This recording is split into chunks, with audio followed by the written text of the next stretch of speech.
Hi friends, నేను మీ గౌరీ. ఈ రోజు అయితే మన వీడియోలో నవంబర్ లో ఏవైతే మొబైల్స్ రాబోతున్నాయో దాని గురించి అయితే ఈ రోజు వీడియోలో చూద్దాం. నవంబర్ 13వ తారీఖున వన్ ప్లస్ నుంచి అయితే ఒక ఫోన్ అయితే వస్తుంది. ఇది ఇండియాలోనే ఫస్ట్ మొబైల్ అయితే ఇది ఎలైట్ జెన్ 5 ప్రాసెసర్ తో అయితే వస్తుంది. అలాగే నవంబర్ 13వ తారీఖున 7 PM కి అయితే లాంచ్ చేస్తారు. అదే విధంగా నవంబర్ 13వ తారీఖున అయితే 8 PM కి అయితే సేల్ కి అయితే వస్తుంది. అండ్ ఈ ఫోన్ మీకు 1.5 డిస్ప్లే తో వస్తుంది, AMOLED డిస్ప్లే. ఇంతకు ముందు వన్ ప్లస్ 13 లో చూసుకుంటే 2K డిస్ప్లే అయితే ఉండేది. ఇప్పుడు 15 లో 1.5 డిస్ప్లేనే ఉంటుంది. ఇప్పుడు మళ్ళీ వన్ ప్లస్ 15 కి 1.5K తగ్గించి రిఫ్రెష్ రేట్ అయితే పెంచారు. ఇది 165 రిఫ్రెష్ రేట్ అయితే వస్తుంది. వీళ్ళు గేమింగ్ మీద ఎక్కువ ఫోకస్ అయితే చేస్తున్నారు. గేమింగ్ ఫోన్ లా తీసుకొని వస్తున్నారు. బ్యాక్ సైడ్ 3 50 మెగాపిక్సెల్ కెమెరాస్ అయితే ఉంటాయి. మెయిన్ వైడ్ ఫోటో లెన్స్ అయితే ఉంటాయి. ఫ్రంట్ 32 మెగాపిక్సెల్ అయితే ఉంటుంది. 7300 mAh battery, 120 fast charging support అయితే వస్తుంది. 50 watts wireless fast charging, IP66 68 water resistant తో అయితే వస్తుంది. ఫ్లాగ్షిప్ ఫోన్ అయితే ఇది. దీని ప్రైస్ అరౌండ్ మనం చూసుకుంటే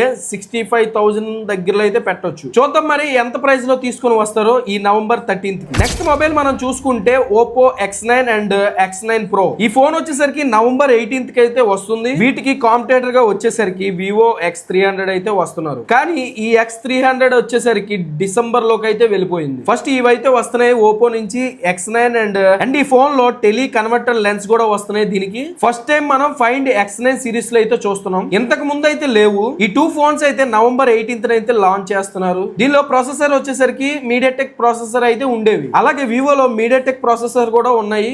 ఇప్పుడు ఈ ఫోన్ కి Dimensity 9500 తో వస్తున్నాయి ఈ 2 మొబైల్స్ లో. అండ్ 1.5K డిస్ప్లే తో వస్తుంది. బ్యాక్ సైడ్ కెమెరాస్ వచ్చేసరికి 50 మెగాపిక్సెల్ మెయిన్ వైడ్ యాంగిల్, అలాగే 200 మెగాపిక్సెల్ టెలిఫోటో టెలిస్కోప్ లెన్స్ అయితే వస్తున్నాయి. బేస్ మోడల్ లో చూసుకుంటే X9 కి 50 మెగాపిక్సెల్ కెమెరా 3 అయితే ఉంటాయి. 200 మెగాపిక్సెల్ టెలిఫోటో లెన్స్ అయితే లేవు. ఇంకా అలాగే X9 and X9 Pro front camera చూసుకుంటే X9 లో 32 మెగాపిక్సెల్ కెమెరా వస్తుంది. అండ్ X9 Pro లో 50 మెగాపిక్సెల్ అయితే వస్తుంది. 7500 mAh బ్యాటరీతో అయితే వస్తుంది. వైర్లెస్ సపోర్ట్ ఛార్జింగ్ కూడా ఉంటుంది. అలాగే రివర్స్ ఛార్జింగ్ కూడా ఉంటుంది. వాటర్ రెసిస్టెంట్ లో చూసుకుంటే IP66 అండ్ IP68 రేటింగ్ లో కూడా ఉంది. ఇంకా వీళ్ళు మెయిన్ ఫోకస్ అయితే మాత్రం కెమెరాస్ మీద ఎక్కువగా ఫోకస్ అయితే చేస్తున్నారు. ఈ 2 మొబైల్స్ అయితే నవంబర్ లో ఖచ్చితంగా రాబోతున్నాయి. ఎంతమంది ఈ ఫోన్స్ గురించి అయితే వెయిట్ చేస్తున్నారో కింద అయితే కామెంట్ చేయండి. అలాగే ఈ వీడియో నచ్చితే మీ ఫ్రెండ్స్ కి షేర్ చేసి మన ఛానల్ అయితే సబ్స్క్రైబ్ చేసుకోండి. ఇంకా నెక్స్ట్ వీడియోలో కలుద్దాం. Bye bye.